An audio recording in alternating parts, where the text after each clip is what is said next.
Alhamdulillahi Rabbil Alamin wassalatu wassalamu ala rasulihil karim nabiyyina Muhammadin wa ala alihi wa sahbihi tayyibin amma ba'd. Alors, nous allons exceptionnellement retarder l'étude de la partie suivante qui concerne Adab ou-Sibyan, les bonnes conduites à adopter vis-à-vis de nos enfants. Car je trouve, très modestement et humblement, que l'imam Ibn Abd al-Barr aurait gagné à peaufiner et à réorganiser un petit peu ce chapitre des bienséances, des bons comportements. Car un petit peu à l'instar de la Aqidah al-Tahawiyya, pour ceux qui l'ont suivi avec nous, il y a des parties qu'il aurait pu regrouper en un seul et même chapitre. Mais il les a éparpillées, et entre deux parties qui se ressemblent, il a glissé une partie qui n'a rien à voir. Donc je me permets de sauter temporairement le sous-chapitre sur les bienséances des enfants et d'aller au sous-chapitre suivant qui est Adab al-Nazar. Donc qui est les convenances à adopter au niveau du regard. Pourquoi ? Parce que on vient justement d'étudier précédemment la nudité. On a étudié la mixité, l'isolement, l'homme avec la femme qui s'isole seul. On vient d'étudier les hammams où les gens sont tout nus les uns au milieu des autres. Donc je pense qu'il est plus convenable que nous poursuivions sur notre lancée et que nous étudions les bienséances relatives au regard. Et ensuite, si on a le temps, celles qui sont relatives au hifdhul awrat, donc le fait de préserver sa nudité. Donc nous avons donné un cours là-dessus, hifdhul awrat, sur la nudité. On a donné un cours, mais l'imam Ibn Abd al-Barr, a encore apporté quelques nouveaux éléments bien après, alors qu'il aurait pu les joindre en un seul et même endroit. Rahimahullah. Donc, les bienséances, les bons comportements, les bonnes conduites à adopter par rapport au regard. L'imam Ibn Abd al-Barr, rahimahullah, nous dit « Wala ba'sa an yanzura wajha ummi imra'atihi wa sha'riha wa kaffayha aw ولا بأس أن ينظر وجه أم امرأته وشعرها وكفيها وكذلك زوجة أبيه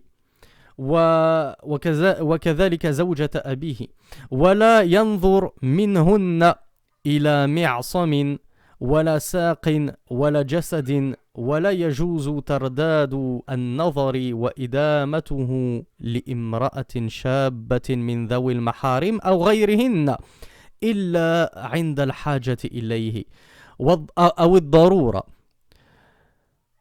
الضرورة في الشهادة ونحوها وإنما يباح النظر إلى النساء القواعد اللاتي لا يرجون نكاحا والسلامة من ذلك أفضل وعلى كل مؤمن ومؤمنة أن يغضوا من أبصارهم ويحفظوا فروجهم كما رأيناه. Donc l'imam Ibn Abd al-Barr nous apporte de nouvelles choses et il nous répète encore des choses que nous avons déjà vues. Donc il nous dit il n'y a aucun mal à ce qu'un homme regarde le visage de la mère de sa femme. Pourquoi mes chers frères ? Pourquoi mes sœurs ? Je me tais 5 secondes pour vous laisser cogiter. Pourquoi est-ce qu'un homme aurait le droit de regarder le visage de la mère de sa femme ? Alors que dans le cours précédent, je vous ai dit, il nous est commandé lorsqu'on voit une femme de baisser le regard. On ne soutient pas son regard en présence d'une femme. Nous, les hommes, il nous a été commandité de baisser nos regards. Et on l'a dit, même les femmes, il leur a été commandé de baisser une partie de leur regard. Les croyants comme les croyantes. Nous sommes tenus de baisser nos regards. Donc lorsqu'on voit une femme dans la rue, on doit baisser le regard. Pourquoi est-ce que la mère de ma femme ferait exception ? Bien la réponse c'est que la mère de ta femme, tu es son mahram. Qu'est-ce que ça veut dire tu es son mahram ? Tu lui es interdit. Tu n'as pas le droit de l'épouser. Quand bien même tu divorcerais ta femme, tu n'as pas le droit par la suite d'épouser sa mère. Ça y est, elle t'est interdite à vie. Donc puisqu'elle t'est interdite, alors là, tu n'es pas tenu de baisser ton regard devant elle. Tu peux la regarder. Mais tu peux regarder quoi d'elle ? C'est ce que nous allons voir. Donc l'imam Ibn Abd al-Barr, rahimahullah, nous dit tu as le droit de regarder le visage, al-wajh. Je rappelle à nos amis non arabophones que al-wajh, c'est ça. Ce n'est pas ça. D'accord ? Ça, c'est al-ra's. Tout ça, c'est la tête. Ar-ra's. Al-wajh, c'est le visage. Donc, c'est uniquement ça. Donc, l'imam Ibn Abd al-Barr, rahimahullah, nous dit il n'y a aucun mal, aucun grief pour l'homme à regarder le visage de la mère de sa femme, ainsi que ses cheveux. Donc, même les cheveux, tu as le droit. La belle-mère, elle n'est pas obligée de porter son hijab devant toi. Elle peut enlever son hijab et découvrir ses cheveux devant son beau-fils, devant le mari de sa fille. Il n'y a aucun souci. Wakaffayha, tout naturellement, ses mains aussi. Elle n'est pas obligée de porter des gants en présence de son beau-fils, du mari de sa fille. Donc tu as le droit de voir les mains de ta belle-mère. Wakadhalika zawjata abih. Et de la même façon, tu as le droit de voir toutes ces choses-là de la femme de ton père. Alors, bien évidemment, il est question ici... qu'est-ce que j'ai dit pas la femme de ton père. Oui, la femme de ton père. Oui, c'est bien ça. Il est bien naturellement... ici, la femme de ton père, ce n'est pas ta mère. Admettons que ton père a divorcé ta mère, puis il s'est remarié avec une autre femme. En français, on appelle la belle-mère. En arabe, on l'appelle zawjatu abik. Imra'atuhu, c'est la femme de ton père. Mais la femme de ton père, c'est une mahram, ou tu es son mahram. Elle t'est illicite. Si ton père l'a répudiée, tu n'as pas le droit de l'épouser à sa suite. Il est interdit pour les garçons d'épouser les épouses de leur père. Donc cette femme-là, puisqu'elle t'est interdite, que tu es son mahram, tu peux regarder son visage, tu peux regarder sa chevelure, elle n'est pas obligée de porter le hijab devant toi, tu peux regarder ses mains. Donc ça, c'est ce qu'on a le droit de voir. Et apparemment, ce serait uniquement ce qu'on a le droit de voir. C'est dommage que l'imam Ibn Abd al-Barr n'ait pas aussi précisé wal qadamayn, ainsi que les pieds. J'ai le droit de regarder les pieds de la mère de ma femme.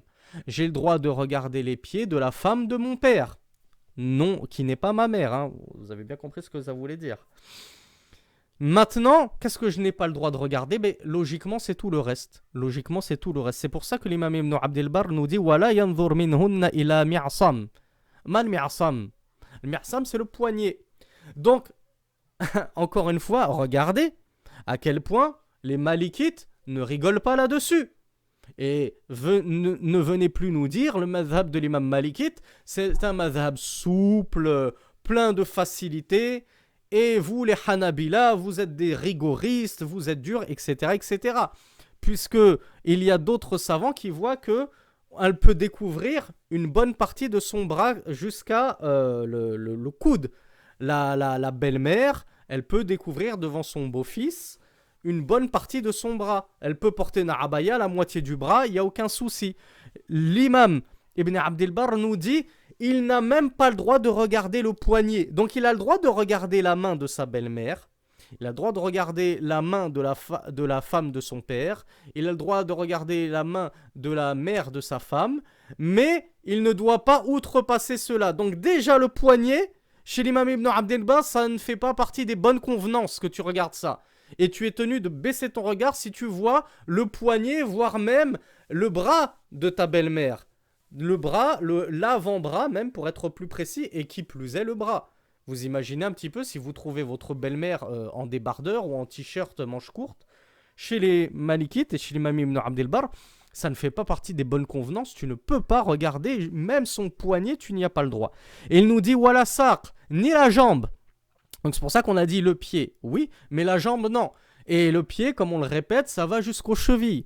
Donc pour l'imam Ibn Abd al-Barr, tout ce qui est au-dessus de la cheville, ne serait-ce qu'une abaya mi-mollet, ils disent ça ne fait pas partie des bonnes manières, des bons comportements et des bonnes attitudes du musulman de regarder par exemple ce qui se trouve entre le genou et la cheville de ta belle-mère. Pour eux, ça ne fait pas partie du bon comportement, tu dois baisser les yeux. Tu peux regarder ses pieds, mais pas au-delà. As-saq, là, la jambe, non, ça ne passe pas. Wala jasadine, et encore moins le corps. Le corps, c'est-à-dire la poitrine, le dos, le ventre, les cuisses, toutes ces choses-là, certainement pas. Tu ne peux pas les regarder.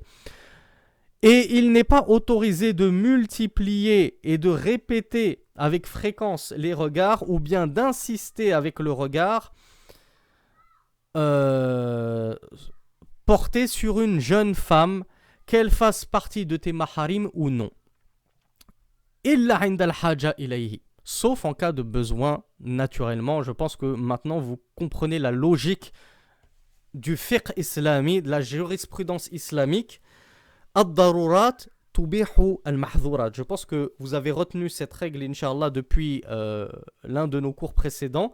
Nous avons dit que la nécessité, c'est une règle islamique, elle lève et elle brave les interdictions. Donc l'imam Ibn Abd al-Barr nous dit, il n'est pas permis à l'homme de maintenir son regard, et on en a déjà parlé dans un cours précédent, de scruter, de garder, porter son regard sur une jeune fille. Donc une jeune fille, qu'elle soit désirable ou non. Parce que si c'est trop facile l'excuse, je ne la trouve pas belle, moi elle ne me plaît pas, moi je ne suis pas attiré par telle et telle ethnie, par tel et tel genre de femme. Oui, toi t'es pas attiré, mais autres que toi vont être attirés par elle. Donc une femme qui n'est pas belle à tes yeux peut être belle aux yeux d'un autre.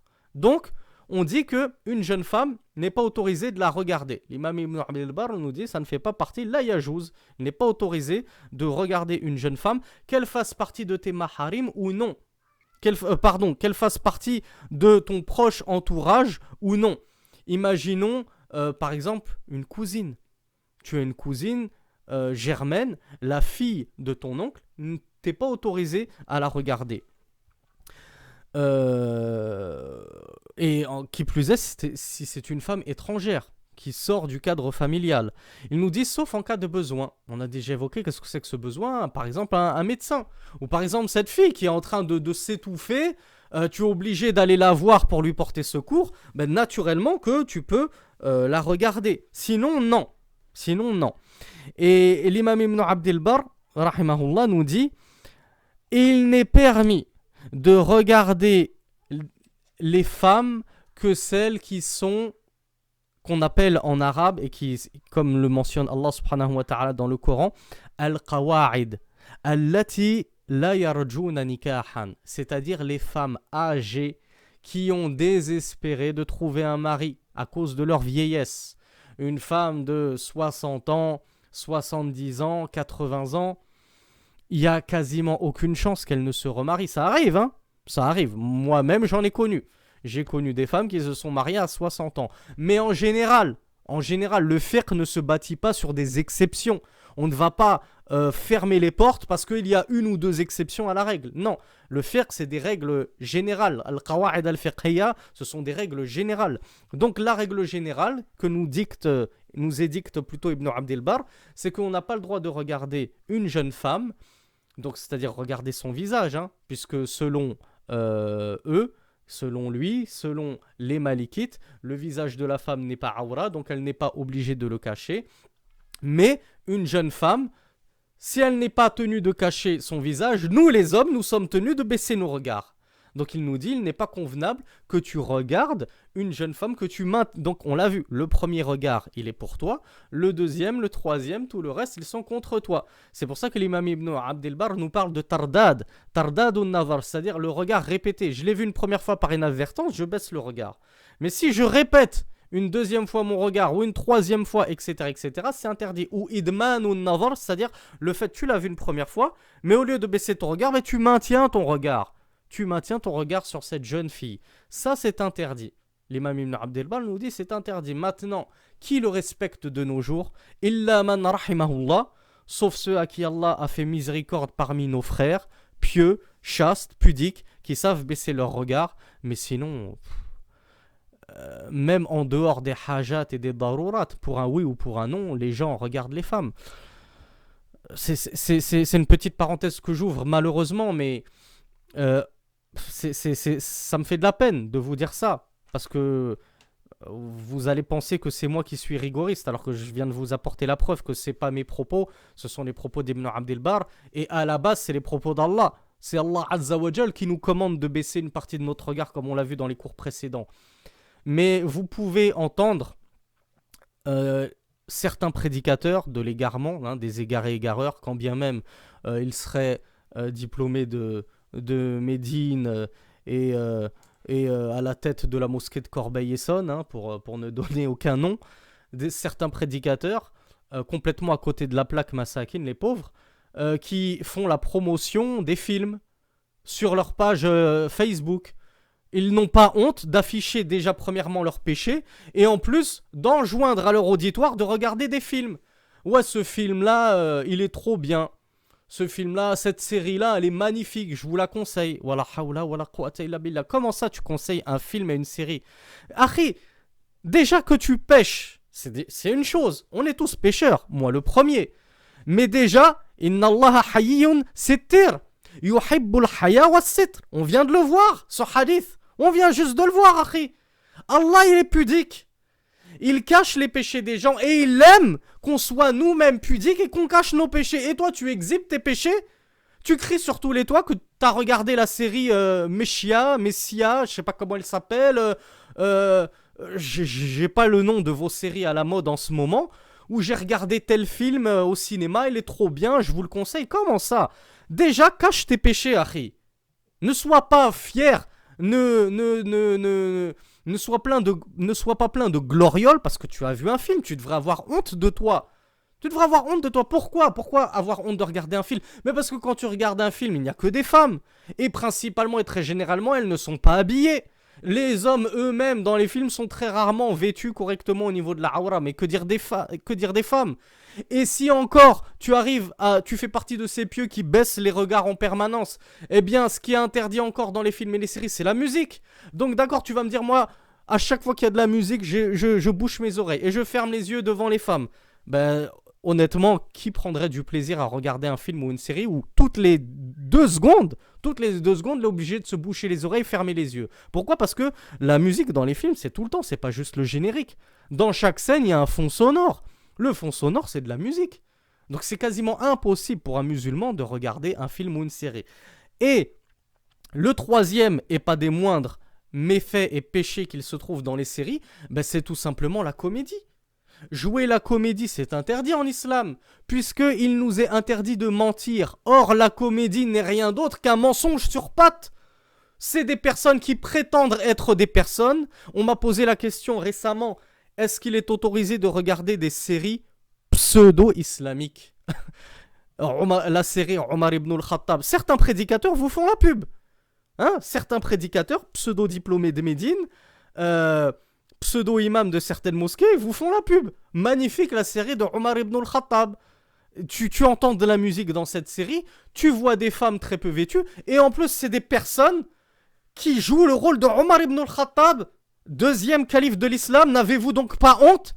Et le pire, c'est quand on les représente avec des comédiens soit rasés de près, qui se permettent de représenter des sahabis, soit avec des petites postiches humiliantes. Vous humiliez les compagnons du messager d'Allah en les présentant comme des personnes avec des petites postiches, des petits boucs, sans barbe. La hawla wa la quwwata illa billah. Donc c'est une interdiction déjà globale. La comédie, jouer le théâtre, parce que mentir est un péché en islam. On ne ment pas, ni pour faire rire les gens, ni pour représenter telle et telle situation. La comédie, le théâtre, tout ça c'est interdit. Mais alors qui plus est lorsqu'on se permet de représenter Rasulullah, les compagnons du messager d'Allah, le prophète Youssouf, le prophète un tel et un tel. Wala hawla wala quwwata illa billah. Donc ne vous laissez pas illusionner et bercer par les chimères et les inepties de ces prédicateurs complètement perdus, les pauvres, et qu'Allah les guide, et qu'Allah me guide en tout premier lieu. Moi-même j'ai besoin de guider, mais qu'Allah me prémunisse de faire partie de ces insensés qui vont vous inciter à regarder des films et des séries, ou à regarder des mangas.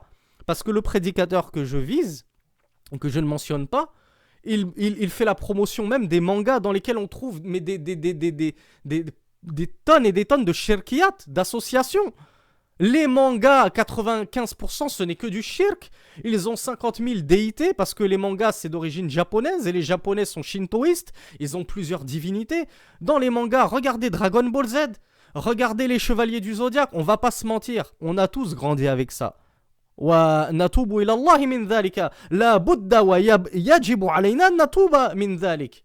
Nous avons certes tous grandi avec ça, mais il est impératif que nous demandions pardon à Allah pour cela. Si nous étions petits avant même d'être pudeur. Alors, comme on l'a vu dans le cours de l'Aqidah al-Tahawiyya, la plume était levée sur nous. On ne prenait pas de péché. Mais à partir du moment où on a atteint la puberté, qu'on a commencé à avoir 12, 13, 14, 15 ans, 16 ans, 17 ans, 18 ans, 20 ans, on continue à regarder ces shirkiyat, ces mangas qui ne contiennent que des koufriyat, et le dieu c'est un namek tout vert avec des antennes. Dende, il te donne un haricot magique, tu reviens à la vie. C'est pas du shirk ça. C'est pas du polythéisme pur et dur. Et on a des frères qui sont pleins de glorioles. Ils s'affichent comme ça, regardez. Je regarde Dragon Ball Z. Regardez, ah tu l'as pas vu l'épisode, il est trop bien. Ah tu l'as pas vu le dernier film sorti, etc. Où ils vont acheter des jeux vidéo, les jeux vidéo Dragon Ball Z, le jeu vidéo Les Chevaliers du Zodiaque, etc., etc. C'est une catastrophe. Donc il faut pas se voiler la face, mes frères. Je vous dis juste, cachez vos péchés. Vous voulez pécher, vous voulez continuer à pécher, c'est entre vous et Allah. Moi je ne suis personne. Moi je ne suis qu'un modeste frère comme vous qui fait des petits rappels de pacotille. Et je vous dis, ceci est halal, ceci est haram. Mais juste pour que vous ne puissiez plus dire « Ah, je ne savais pas ». Ah, moi l'imam de ma mosquée à Corbeil-Essonnes, il arrête pas de faire la pub des mangas et des films et des séries, donc je pensais que c'était halal. Je savais pas. Moi, tel prédicateur, il a fait une pièce de théâtre avec un autre prédicateur et ils ont pris une troisième personne pour jouer le rôle d'une racaille repentie. Ben moi, je pensais que c'était halal. On vous dit non. Non, mes frères, c'est pas halal. Et ne pensez pas que toute personne qui met une chachia sur la tête et un khamis, c'est un shir, c'est un savant, et que tout ce qu'il vous dit, il faut le prendre pour argent comptant, et il a raison. Il a raison, non, malheureusement. Forcément, les gens qui n'ont pas étudié auprès des gens de science, les gens qui se sont improvisés prédicateurs, qui se sont improvisés imams, parce qu'ils ont lu 2-3 bouquins, et les frères derrière, ils leur ont mis la pression, ah vas-y, fais-nous des dourous, fais-nous des dourous. Et le frère, il se lance alors qu'il a jamais étudié, mais forcément qu'il va débiter plus d'imbécilité et d'ineptie que de vérité et que de science. Donc faites attention, premièrement, de qui vous prenez la science. Ça, c'est un pilier de notre religion. On ne prend pas la science de n'importe qui. On la prend des savants. Ou si on n'est absolument pas arabophone et qu'on est complètement boiteux à cause de ce manque de la langue arabe qui est la clé de la science, eh bien au moins on essaie de chercher un frère qui a un minimum étudié avec les gens de science, qui a un diplôme reconnu, pas un frère qui a étudié 2-3 ans à l'IESH de Saint-Glinglin ou je ne sais où. Donc soyons sérieux dans notre religion. Et ne la prenons pas de n'importe qui.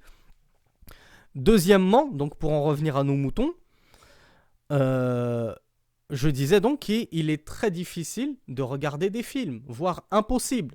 C'est quasiment impossible pour un musulman qui tient à sa foi de regarder un film. Il y a trop de mahdhourat. Un documentaire, ça pourrait passer, et encore. Vous n'êtes pas sans savoir qu'il y a certains savants qui voient que même les films, donc les images réelles, ça rentre dans le cadre de la soura, de la représentation interdite. Mais là, n'est pas le sujet, on ne va pas trop extrapoler. Donc on en revient à ce qu'on a dit. Il est donc interdit pour l'homme de regarder une femme. Il doit baisser le regard. Il n'a droit de regarder, comme nous le dit Cheikh Ibn Abdel Bar, que les femmes al-qawa'id. C'est-à-dire les femmes qui sont toute la journée assises chez elles et qui n'ont plus l'âge et l'énergie et la force de sortir dehors. Donc ce sont les femmes âgées, 70 ans, 80 ans. Tu peux regarder son visage. Bien sûr, il va uminatil fitna. Parce qu'il peut y avoir des femmes de 70 ans, 80 ans qui ont encore une certaine part de beauté et qui pourraient être source de tentation, notamment auprès de certaines personnes qui ont une prédilection pour les personnes âgées. Hein. On ne va pas se mentir, il existe des gérontophiles. Il existe des personnes qui ont une attirance physique, charnelle pour les personnes très âgées.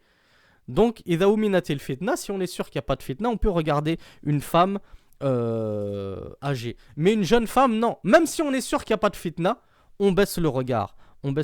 C'est pour ça que l'imam Ibn Abdel Bar nous dit « Wassalamatu min dhalika afdal ».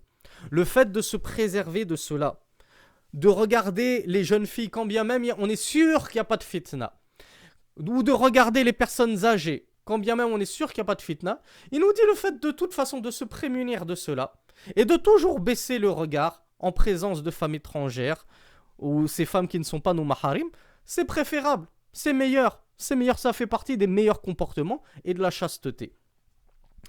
Et pour finir, le Cheikh Ibn Abd el-Barr nous rappelle ce qu'il nous avait déjà mentionné. Il incombe à tout croyant et à toute croyante de baisser une partie de leur regard et de préserver leur sexe, comme nous l'avons lu dans un verset coranique sur le cours sur la nudité. Donc c'est Allah Azza wa Jal qui commande aux hommes comme aux femmes de baisser une partie de leur regard et de préserver leur nudité, leur sexe et s'éloigner de tout ce qui y conduit. S'éloigner de toutes les portes qui ouvrent à la fornication. Et l'imam Ibn Qudama, rahimahullah, nous dit في المغني ويجوز للرجل أن ينظر من ذوات محارمه إلى ما يظهر غالبا كالرقبة والرأس والكفين والقدمين ونحو ذلك وليس له النظر إلى ما يستتر غالبا كالصدر والظهر ونحوهما. Donc l'imam Ibn Qudama, rahimahullah, nous dit dans son ouvrage Al-Mughni, et il est autorisé à l'homme de regarder de celles qui lui sont des maharim, donc on le répète, ça peut être sa mère, sa grand-mère, sa tante maternelle, paternelle, sa sœur utérine, sa fille, la femme de son père, la mère de sa femme, toutes celles qu'il n'a pas le droit d'épouser. Il nous dit, il a le droit, l'homme, de regarder d'elles ce qui apparaît généralement. C'est-à-dire lorsque ces femmes sont à la maison, à l'aise, petite abaya, tranquille, qu'est-ce qu'on voit? On voit une partie de son cou. Elle va pas se casser la tête à bien fermer sa abaya chez elle, mais une abaya légèrement avec une encolure. Elle ne met certainement pas le voile chez elle. Je vois pas pourquoi une femme devrait porter le voile alors qu'elle est seule chez elle. Donc il a le droit de voir sa chevelure, il a le droit de voir son visage, il a le droit de voir une partie du cou, il a le droit de voir les deux mains, il a le droit de voir les deux pieds. Donc toutes ces choses qui apparaissent généralement quand la femme est chez elle. Donc il nous dit, tes maharim, ces femmes-là, tu as le droit de regarder ceci. Donc qu'est-ce qu'on en conclut? On en conclut que celles qui ne te sont pas maharim, tu n'as pas le droit de voir ceci.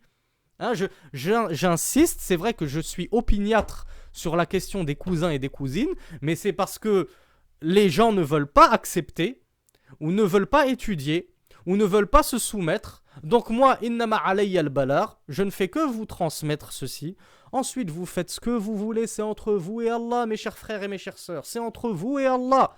Je ne suis pas votre père. Je ne suis pas le muallim avec son bâton qui va vous taper si vous faites une bêtise. Je vous dis juste hada halal wa hada haram. Ensuite, c'est vous qui pratiquez votre religion comme bon vous semble. Walakin ittaqullah. Je ne peux que vous donner ce modeste rappel et que je m'adresse à moi en tout premier lieu. An nattaqi Allah. Qu'on craigne Allah. Craignez Allah. Craignez Allah si vous voulez gagner les jardins du paradis. Les cousins, les cousines ne sont pas maharim les uns pour les autres. Donc tu n'as pas le droit de regarder la chevelure de ta cousine. Et même, comme on vient de le voir, tu dois baisser ton regard devant elle. Tu dois baisser ton regard devant elle. Et l'imam Ibn Qudama poursuit donc en disant que il n'est pas autorisé à l'homme de regarder de la femme mahram, cette femme dont il a le droit de voir pourtant la chevelure, les mains, les pieds. Il nous dit qu'il n'a pas le droit de voir ce qui généralement est caché d'elle, tel que son ventre, tel que sa poitrine, tel que son dos, etc. etc. Donc c'est pas parce que c'est un mahram que tu as le droit de l'accompagner au pèlerinage à la Mecque, qu'Allah vous le facilite à tous ainsi qu'à moi. Ce n'est pas parce que c'est ta mahram que tu n'as pas le droit de l'épouser, c'est la femme de ton père, etc., comme on l'a vu, que tu as le droit de jeter un coup d'œil sur sa poitrine ou sur son dos ou sur son ventre. D'accord? Moi je sais de quoi je parle, malheureusement, c'est très fréquent dans ma propre famille, et je suis sûr que je ne suis pas le seul. Parfois on est chez soi, en présence de notre mère, de notre sœur, et puis elles ont chaud, elles enlèvent leur pull, et puis ça soulève leur ventre, et on voit leur ventre. Tu n'as pas le droit, l'imam Ibn Qudama nous dit, c'est pas parce que c'est ta mahram, c'est pas parce que c'est ta mère, c'est pas parce que c'est ta fille, c'est pas parce que c'est ta sœur que tu as le droit de voir son ventre. Non, donc tu dois baisser le regard et faire attention à ne pas regarder la nudité d'autrui. Aqulu qawli hadha wa astaghfirullah li wa lakum wa sallallahu ala nabiyyina Muhammad walhamdulillahi rabbil alamin.